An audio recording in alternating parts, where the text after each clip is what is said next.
इन बातों के बाद यीशु गलील में फिरता रहा, क्योंकि यहूदी उसे मार डालने का यत्न कर रहे थे, इसलिए यहूदिया में फिरना न चाहता था। यहूदियों की झोपड़ियों का पर्व निकट था, इसलिए उसके भाइयों ने उससे कहा, इस जगह को छोड़ यहूदिया जा, कि जो काम तू करता है उन्हें तेरे चेले वहां भी देखें। क्योंकि जो प्रसिद्ध होना चाहता है वो छिप कर काम नहीं करता है। यदि तू ये काम करता है तो अपने आप को जगत पर प्रकट कर।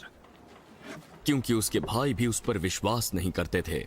मेरा समय अभी तक नहीं आया, परंतु तुम्हारे लिए सब समय है। संसार तुमसे बैर नहीं रख सकता, परंतु मुझसे, क्योंकि मैं उसके विरोध में गवाही देता हूं। तुम पर्व में जाओ,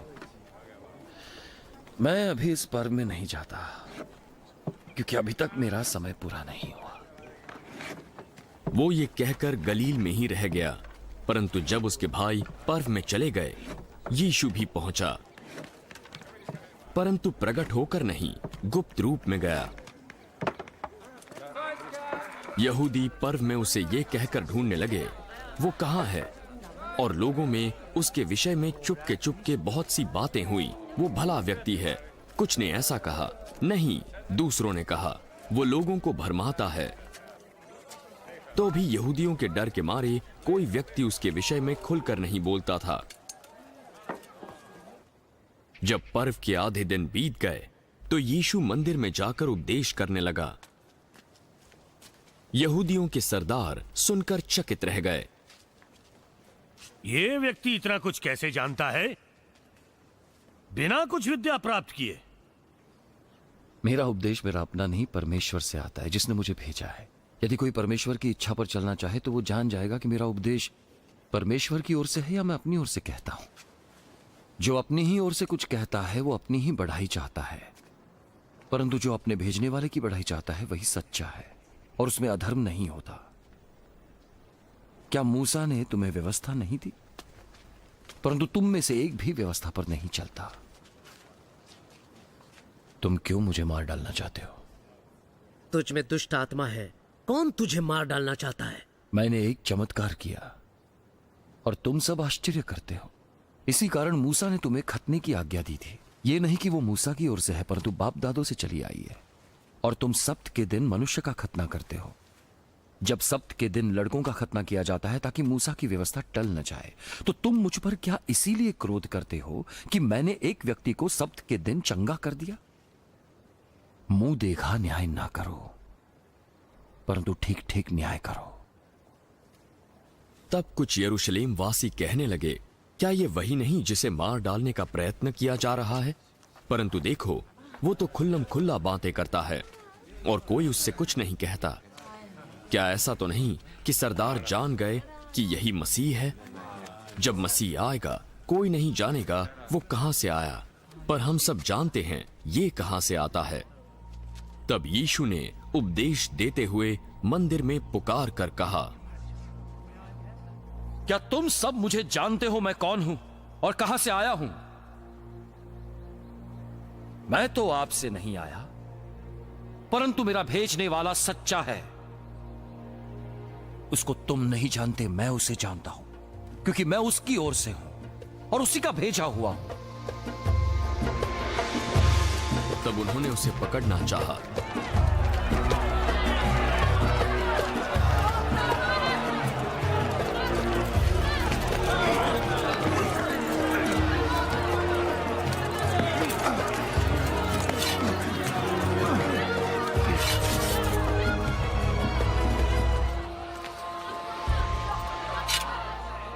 तो भी किसी ने उस पर हाथ ना डाला, क्योंकि उसका समय अब तक न आया था।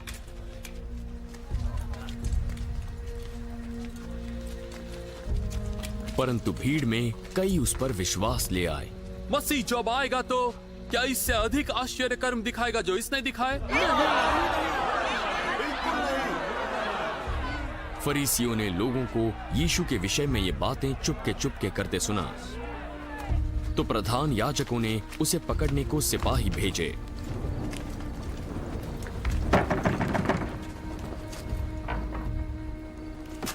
मैं थोड़ी देर तक और तुम्हारे साथ हूं, तब अपने भेजने वाले के पास चला जाऊंगा। तुम मुझे ढूंढोगे परंतु मुझे नहीं पाओगे, और जहां मैं हूं वहां तुम आ नहीं सकते। इस पर यहूदियों ने आपस में कहा, ये कहां जाएगा कि हम इसे न पाएंगे? या ये यूनानी नगरों में जाकर हमारे लोगों और यूनानियों को उपदेश देगा? वो कहता है हम उसे ढूंढेंगे परंतु ना पाएंगे, और जहां वो होगा हम नहीं जा सकते। अब ये क्या बात हुई? पर्व के अंतिम दिन, जो मुख्य दिन है, यीशु खड़ा हुआ और पुकार कर कहा, यदि कोई प्यासा हो तो वो मेरे पास आए और पिए। जैसा पवित्र शास्त्र में लिखा है, उसके हृदय में से जीवन के जल की नदियां बह निकलेंगी। यीशु ने ये बात आत्मा के बारे में की जो उस पर विश्वास करने वालों को मिलने वाली थी, क्योंकि तब तक आत्मा नहीं दिया गया था, क्योंकि यीशु तब तक अपनी महिमा को न पहुंचा था। भीड़ में कुछ लोगों ने यीशु को ऐसा कहते सुना तो सचमुच यही वो भविष्यद्वक्ता है। यही वो भविष्यद्वक्ता है। पवित्र शास्त्र में आया है कि मसीह दाऊद के वंश से और बेथलेहम गांव में जन्मेगा, जहां दाऊद रहता था। ये तो बिल्कुल सही बात है। तो उसके कारण लोगों में फूट पड़ी। उनमें से कुछ उसे पकड़ना चाहते थे, परंतु किसी ने उस पर हाथ न डाला।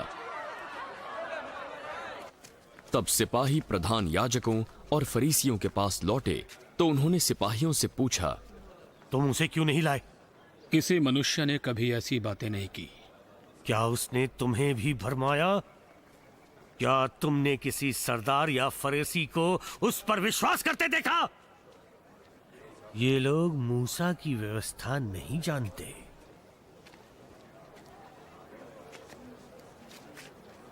उन पर परमेश्वर का शाप है। निकुदेमुस नाम का एक फरीसी था जो पहले यीशु से मिलने आ चुका था। हमारी व्यवस्था के अनुसार हम किसी को दोषी नहीं ठहरा सकते जब तक उसकी सुनकर ये न जान ले कि वो क्या करता है। क्या तू भी गलील का है?